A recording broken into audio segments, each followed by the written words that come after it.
Next যে শেয়ারটা নিয়ে আমি বলতে চলেছি সেটা হচ্ছে, এটা মাল্টিব্যাগের হবেই, উইপ্রো।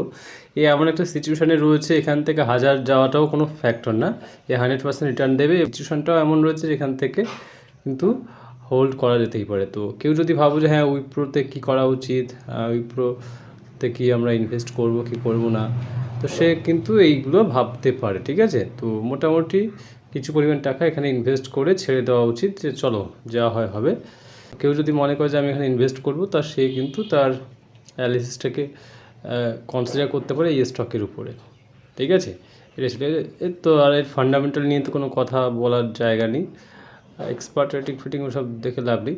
মার্কেট ক্যাপ তোমরা দেখতে পাচ্ছ, ডেট টু রেশিও তো আর এসব ডেট টু রেশিও দেখেও লাভ নেই, সব বড় বড় কোম্পানি। রেভিনিউ জেনারেট তো ভীষণ ভালোভাবে করছে, প্রফিট ঠিকঠাক করছে, নেটওয়ার্থ